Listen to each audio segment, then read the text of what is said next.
So I did my initial review of this Basil Hayden toast a few videos back. I welcome you to go on my page, find that video and watch it. But I've come back to this now and I wanted to make two positive comments and two suggestions. As far as the positive comments, I wanted to say that I do feel that this Basil Hayden toast, as well as the original flagship, those are the only two I can speak to. I purchased this bottle in the Basil Hayden original. I've had a pour up in a restaurant and an old fashions in a restaurant.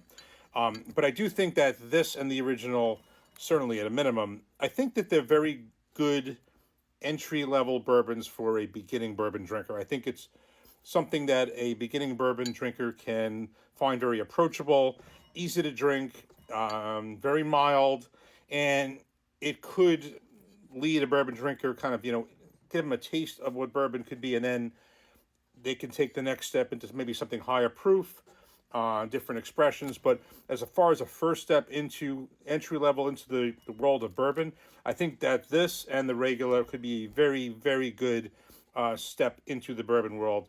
Very approachable, very easy to drink, not harsh at all. So that's one positive. And as far as the other positive, the mash bill, very original in terms of the secondary grain of brown rice, because this is a mash bill of 63% corn, 27% brown rice, 10% malted barley. So what they do with this particular one is they swap out the same percentages. They swap out the 27% rye, which is the secondary grain of the original one and some of the other ones, and they put brown rice, which is very original, and that's going to lead into the suggestions.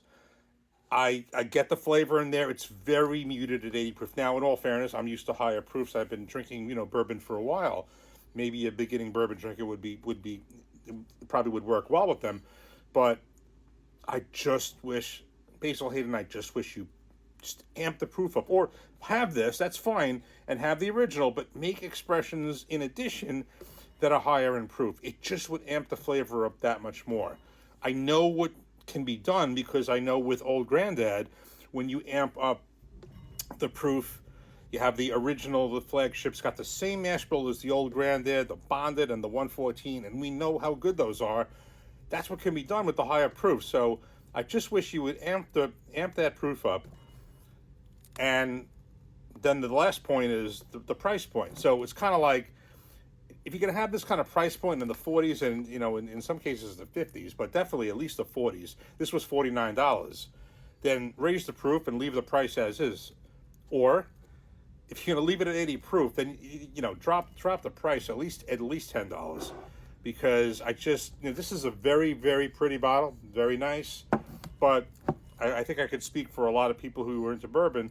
I would take a totally plain bottle, like a Frank August, or you want to really talk a plain bottle like the Kings County Distillery, and just have something that's more potent in there. So it's kind of one or the other. 80 proof. It's $49 for this, and the other one it just doesn't make sense or raise the proof. So that's my critique on this one. I'm probably not going to be doing a lot on this. I was very curious about this. Is this something that is bad? No, it's not bad. It's just that it's very mild. And you could probably end up having more than you might want on this because it's so easy to drink. So I just wanted to start with the positives, but I will come back to the positives again. Yes, this is a very good, and the original, very good entry level bottle for a beginner. And again, the brown rice is definitely original, but either like leave the price the same and raise the proof, or leave it at 80 proof. I think the price would be more appropriately a little bit further down. Cheers.